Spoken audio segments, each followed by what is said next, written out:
The first place we'll be looking tonight in this study will be 1 Kings chapter 8. We'll be looking at a statement Solomon made to start out the study in 1 Kings 8. But by way of introduction, we're starting chapter 14. It says God is omnipresent. And the word omnipresent, says here, comes from a Latin word, omnipresens. And omnis is all and presens is present, and refers to the state of being present everywhere at once. So when the Bible speaks of God as omnipresent, it means that he is always present in every place in his fullness. Omnipresence does not mean that part of God is in China and another part of God is in England, but that all of God is everywhere at once. Although the universe itself cannot contain God, God is present in all his fullness in every place. For the Christian, the omnipresence of God instills great confidence and comfort. Every believer, from the greatest to the smallest, benefits from God's undivided presence. For the unbeliever, the omnipresence of God instills terror, because there is no possibility of hiding or escaping from his presence. And I wanted to make just a comment on what he said here about this, because I think it could be misinterpreted a little bit.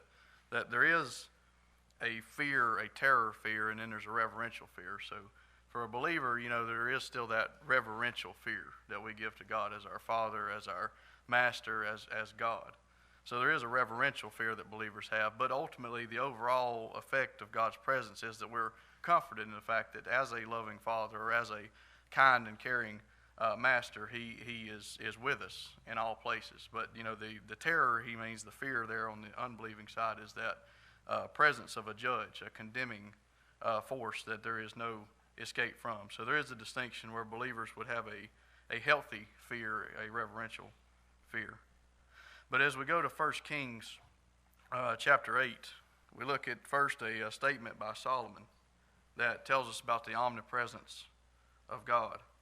And it's there in verse 27 of chapter 8 of 1 Kings. It says, "But will God indeed dwell on the earth? Behold, the heaven and the heaven of heavens cannot contain thee. How much less this house that I have builded?" And so we're asking the first question here, first statement is that in 1 Kings 8 is found an account of the dedication of the temple of God that Solomon built in Jerusalem. So what did Solomon here declare in 1 Kings 8:27? And so the declaration we have from Solomon is that the heavens of the heavens cannot contain God. So we see the massiveness here of God's presence, the uncontainability of God's presence.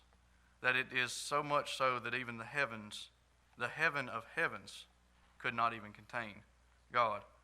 And I thought about this a little bit. All of us have had our eyes turned upward this week as God has orchestrated a eclipse this week that's just drawn a lot of people to get excited and look at his creation this week, though not everyone has attributed it that way. But as we look up into those heavens and we see these massive things in the sky and the effect that they have on the earth, it's amazing here to think about how big and how uncontainable God is, that even in those vast miles and those huge expanses of space, Solomon here is saying God can't even be contained in that.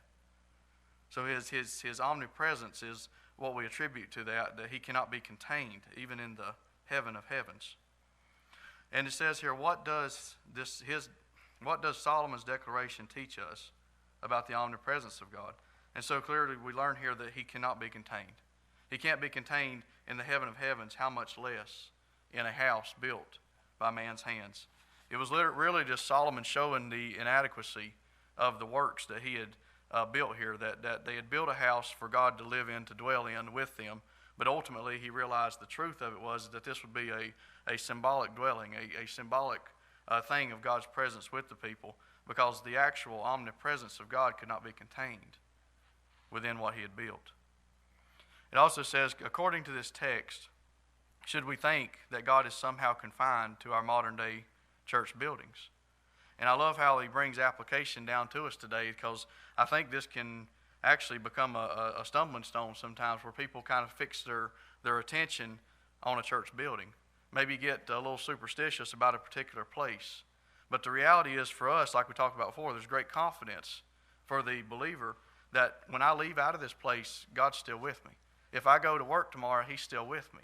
I don't have to come to a particular special place to find God. My God is omnipresent.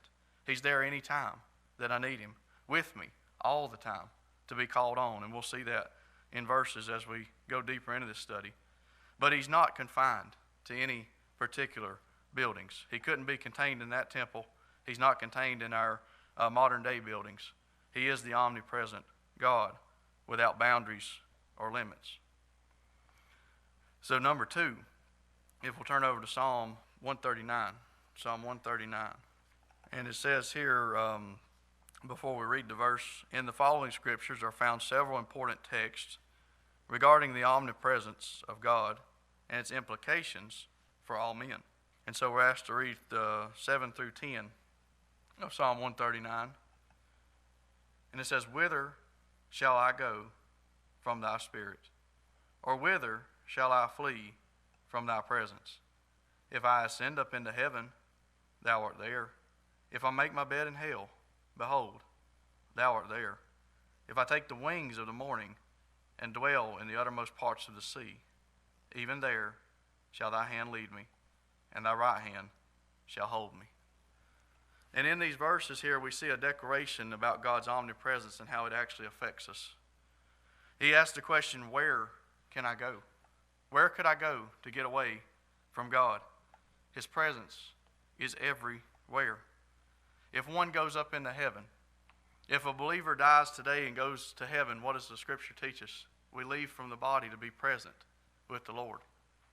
If one were to, now this word here, hell, in the Hebrew literally is Sheol, which in the Old Testament can refer to what they call the place of the dead. It can mean hell as the place of torments. It can also mean what they viewed as as death in the Old Testament.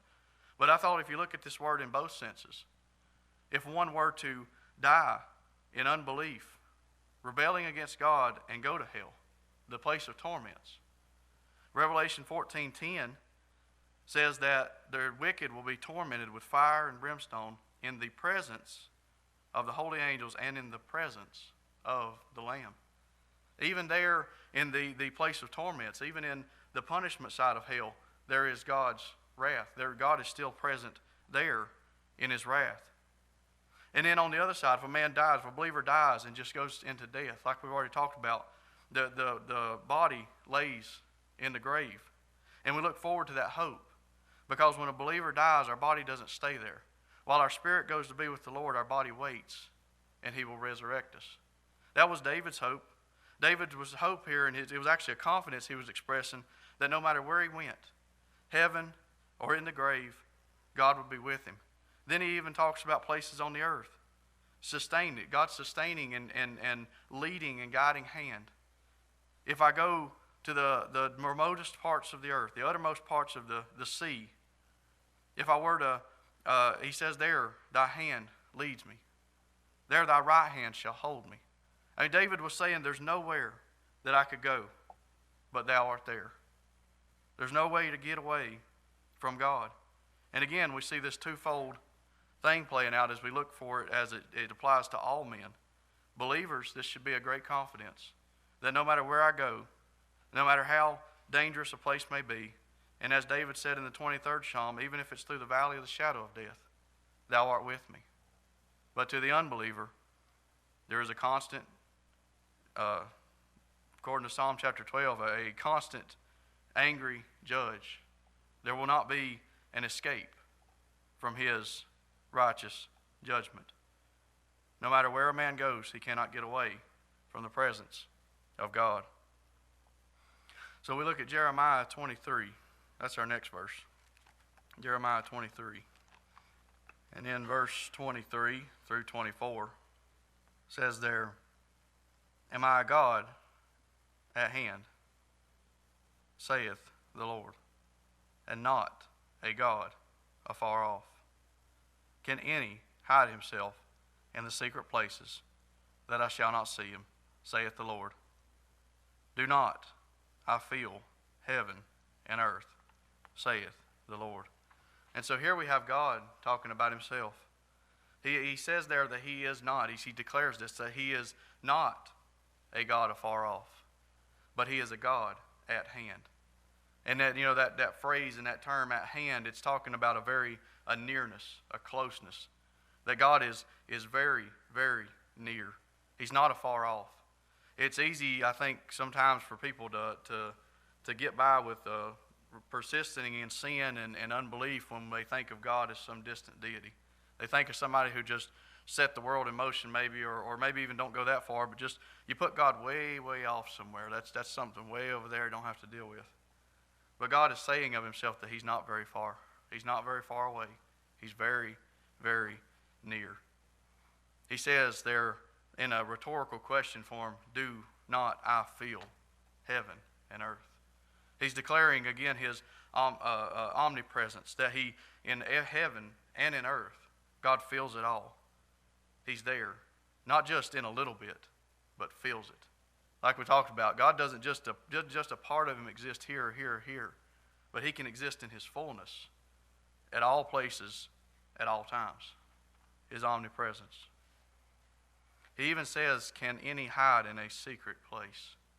And we've talked about God and how he's omnipotent and he's omnipresent, and the third one in that is to be the next section, but he's omniscient. He knows all. So for God, there is no secret places. According to his knowledge, there's no secret places, but also according to his presence, there's no secret place. We've already talked about it. You can't go to heaven. You can't go to hell. You can't go in the deepest parts of the sea.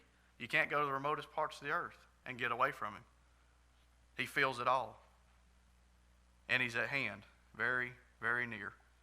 And I thought this is really awesome, to kind of think about it, and you think about it in creation, that even that stuff going on out there in space, I mean, he's as near to us on a day-to-day basis as he is to the furthest star. I mean, that's just how massive the presence of God is, that he feels heaven and earth. But yet he's very, very near, a God at hand. Even from the greatest even to the least of the saints, very near. So then we'll go to Acts 17. And this is where the Apostle Paul in Acts 17 really preached this doctrine to some pagan philosophers there on Mars Hill. And they were superstitious and had the altar to the unknown God. And Paul wanted to define God for them. He wanted to tell them when they said he seems to be declaring a new God. He was going to go back to the foundations here and preach to them about the God that he was talking about. And he used God's omniscience as a way to explain God to them. So in Acts 17, starting in verse 24, it says, God that made the world and all things therein, seeing that he is Lord of heaven and earth, dwelleth not in temples made with hands, neither is worshipped with men's hands, as though he needed anything, seeing he giveth to all life and breath and all things, and hath made of one blood all nations of men for to dwell on the face of the earth, and hath determined the times before appointed, and the bounds of their habitation, that they should seek the Lord, if haply they might feel after him, and find him, though he be not far from every one of us. For in him we live and move and have our being, as certain also of your own poets have said, for we are also his offspring. And here Paul was laying out the definition of the God he was talking about. I'm not talking about just a superstitious God, Paul was saying to him. He's saying it wasn't good enough that y'all just slap up an altar here and say to the unknown God as if you were, scared of missing one. Paul was defining to him and telling him, no, this is the God who made all things. This is the God who is not very far off. He explains to him of how that God is not served by men, that God doesn't need anything from men. He explains to him about how God even gives to them their life and their breath and all things. And he brings this to a point because he says that he even made the men, and he spread men out over the face of the earth. He spread men out so that they might seek him, that they might find him. And he tells them this: he's not far from each one of you. He's not far away. Like we've seen him declare of himself in Jeremiah, he is not a God afar off. He's not afar off, sitting somewhere spectating, but he's very active. He's even in his creation. His presence fills heaven and earth. He's not afar off. And then Paul even goes on to explain to him how near God is, that he gives life, he gives breath to all. And he even says here, for in him we live and move and have our being. You know, there's things out there. Paul talks about this in another place in Corinthians about how there's different types of bodies, terrestrial and celestial, and one type of, fish and men. And he explains how things have their own place of dwell, their own being, their own bodies. And he goes on, like I thought about it, it's just really interesting. I never thought about that concept, but you have to exist in something. I mean, we've talked about this a little bit before, but that's what he was basically telling them here, is that God's omnipresence. Even if we were to be able to go outside of the earth, even if we went off into space somewhere, there's that blackness that you see out there. It's like they just call it the ether. I mean, we don't even know how to really describe it. It's just almost a nothingness. But even that is something to exist in. And I guess what's interesting is Paul was explaining to them here that the Christian position, the Christian God, that is God. I mean, God is, not that God is a creation, but I'm saying like everything in creation finds its existence and has its being in him. His omnipresence, his filling of all things. It's there that Paul was even explaining to them here that you guys can't even live, move, and breathe. You can't even have that body and be in existence. But what for this God? The God who created heaven and earth. The omnipresent God. Our study note here says, the phrase in him, we live and move and have our being, is extremely important. Whether man acknowledges it or not, the reality of God is inescapable. There is no place that he is not. Furthermore, all things were made by him and continue to be sustained by him. He set the universe in motion and sustains it. The most colossal star and the smallest particle exist because of him. The life of every creature, great or small, is dependent upon him. And this was the God that Paul preached. This is the same God that we still believe in today. The God who created all things. The omnipresent God who also fills those things and supports life in those things. This is how God's omnipresence refers to each and every man. Is that, and even creation, is that in him we live and move and have our being. So I thought about an application for this that's really stuck with me, is that it's more than just it's more than just a religious activity or more than just a tack-on statement to thank God for the life that he gives us. It's more than just a formality to thank God for strength and health and breath, because it really, really is on a daily basis. We see his faithfulness just continue. We sing those songs, and great is thy faithfulness. And when you take care of animals and they've got needs they have to have met every single day, and it just, you start thinking about that. I mean, how quickly we get tired of doing certain chores, but not God. I mean, it's just amazing to me how he's just on a faithful all the time, just to keep giving that life and that breath and another heartbeat and another breath, and it's just on the earth. And he sustains all these things. I mean, all these things in their orbits and the things that exist out there, he just upholds all of this. I mean, it's just amazing to me to think about the great faithfulness of God, that he still actively does that all the time. Though men live and grieve him, he still does that, upholds and gives food and rain and all the things that God does. And I love what he said here, whether man acknowledges it or not, it's still true. It's still God. He's still there, filling heaven and earth. And so for the third section tonight, we got it's kind of got a bunch of verses that all build together. We'll be starting over in Deuteronomy chapter 4, and as these studies have typically done, it starts at Deuteronomy 4 and really builds a thought going kind of from front to back in the scriptures. But as we're turning to Deuteronomy 4, it says the following scriptures contain fundamental truths about the omnipresence of God, with a special emphasis regarding its significance for his people. That is, those who trust in him. This is more specifically concentrated, not necessarily to the general public unqualified, but to those who trust in him. This is how God's omnipresence is significant for those who trust in him. And so we see here in Deuteronomy 4:7, for what nation is there so great, who hath God so nigh unto them, as the Lord our God is in all things that we call upon him for? And I thought about how it starts out here. You really see how it starts out, kind of where a Christian starts out. We see the acknowledgement that God is so great and that God is so near. And even in the things that we call upon him for. You see here answers of prayers.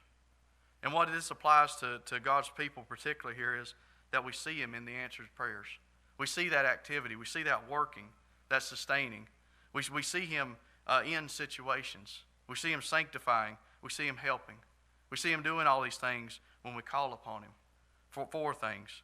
We see God there, very near, having ears to hear and listening to our petitions and being gracious enough to help us when we call upon him for things. So then the next place is Psalm 46. Psalm 46 and verse 1. And in that verse it says, God is our refuge and strength, a very present help in trouble. Very present help. And I love this word because it talks about the closeness. It's just very present help in trouble. In our troubles, in our trials, we have God. Like we just talked about, he's there in the things that we call upon him for. And we have this promise from Scripture that he is a refuge, that he is strength, and he's very present when we need help, there in our troubles. There's an old 1560 Old English translation, and they rendered it, that phrase, in an interesting way. I thought really went good with the way that Paul preached it in Acts. And he said, but in that place where it says very present, they rendered that phrase ready to be found. And, just remembering that admonishment from Paul. Yeah, there it is, ready to be found. But that's how they rendered it. And then he even said he's not far from us. As we saw in Jeremiah, not far from us. Not far from each one of you. And I thought, what a wonderful reminder to the Christian. That when trouble gets toned and when temptation gets intense, or we get in situations where maybe our emotions are getting heightened, it can be easy to forget the refuge. It can be easy in those moments to forget the strength. But we need to remember that he's there, very near. Just call upon him. He's ready to be found. He's not far from each one of us. And so in Psalm 145 is our next place. In verses 18 and 19 in Psalm 145, said, the Lord is nigh unto all them that call upon him, to all that call upon him in truth. He will fulfill the desire of them that fear him. He also will hear their cry and will save them. There we see a wonderful a wonderful promise that God is nigh, that the Lord is nigh. Who? Here we find out how do you know if the Lord's nigh unto you? Obviously, we know he's all around us. We've already talked about that. But this is nigh in the spiritual sense, nigh in the sense of being known, of knowing him. We know that he's nigh unto those that call upon him. Call upon him. He's very near. And to all them that call upon him in truth. And as I read these verses, I thought about how we talked about it before in John chapter 4, the woman at the well. And I thought about it was interesting in that chapter how that was one thing she was asking the question, where do I go? Or what do I do when I need God? I mean, you say we need to worship up here in Jerusalem, and the Samaritans say we need to worship up here on the mountain. But it's in spirit and in truth. The omnipresence of God means that we don't, like we've already talked about, you don't have to go to a particular spot or a particular place. But you can call upon God anytime, anywhere. And he says there, he will fulfill the desire of them that fear him. And I love that place where it says that he will fulfill the desire of them that fear him. It's those who, like we talked about before, those who reverence God. Those who have that reverential fear of him as their Father and as their Master. God takes pity on them that fear him. And then it says here, he will hear their cry and save them. So we see the ways that we can test here. You want to know if the Lord's near to you, do you call upon him in truth? Do you fear him? The Scripture says that those who call upon him, those who fear him, that he will save them. He's very near to them that call on him. And so Isaiah 43 is our next place. And there we'll read about the care of God through his omnipresence. In Isaiah 43, verses 1 and 2. It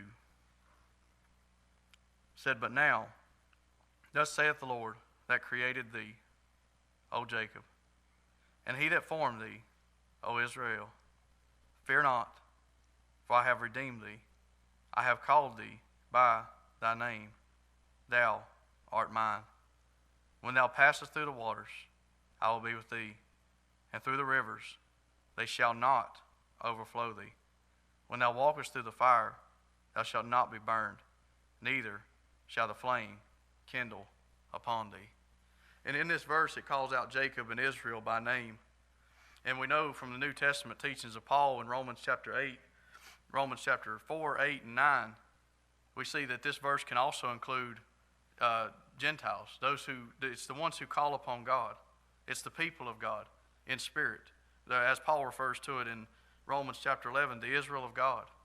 There is a affection that God has, a calling that God calls to people. You know, he calls and men come. And then so here he said, I've called you by name. He starts out with created. I created you. He says, I formed you. He says, fear not, for I have redeemed you. I've called you by thy name. And then it goes on to, here's what he's saying about that. You're mine. You belong to me.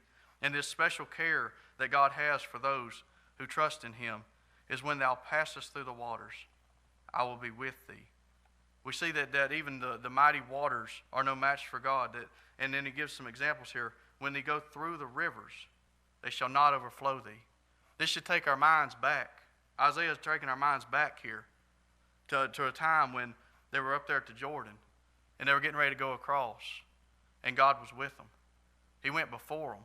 The ark went through the rivers, and the river did not overflow them. They came out on the other side, and Joshua saw the captain of the Lord's host. He had been there before them. He had been there with them the whole time. They were not alone. Then he goes on to talk about, when thou walkest through the fire, thou shalt not be burned. And here we see our minds should go back to the three Hebrew boys. They said, did we not throw 3 men in here bound? He said, why do I see 4 walking around in those flames? They're the ones that trusted in him. He was with them. He was there. And they saw him at the right time. But they believed. They believed in their God. They didn't bow down to those false idols, and they didn't submit to the king. They believed in their God. And he was there the whole time. Though they may not have felt him, though they may not have seen him, he was there with them. And the fire, truly, it didn't kindle on them. It didn't burn them. And God still has that power today. He still has that providential care over his people. All those who call upon him, those who fear him, he says, I will save them. They're mine. I created them. I formed them. You're mine. It should be a great confidence and a great help to the believer to know that God is with you in the fire, in the waters, in the peaceful times, even in the prosperous times. God is there, always with us. And then he even gives us this promise, Matthew chapter 28, for our last verse tonight. He was going away, but yet he told them something as he was going away in Matthew 28. And we've read these verses many times. But the last part of verse 20, as Jesus was leaving, last thing he says in the Gospel of Matthew is, Lo, I am with you always, even unto the end of the world. And what I love about it is we see that though Jesus would ascend bodily to the Father, He promised that the Spirit would come, that He would be with us, that He would be in us. And truly, we must believe that Jesus was correct in what He said. We see evidence of it in the Acts of the apostles that the Spirit did come. We've seen evidence in the Old Testament and the prophets about how God declared of Himself that He is a present help in trouble, that He's not a God afar off, but He's very near, that He's nigh to them that call upon Him and nigh to them that fear Him. This is our God, and truly He is still with us. He will not be a liar, and He will fulfill these words. He said, even unto the end of the world. And as we've discussed already, heaven, hell, end of the earth, sea, there's nowhere that man can go to be away from the presence of God. So God is able to perform this promise. God's promise to His people is to be with us always, even to the end of the world. Our omnipresent God can and will keep this promise.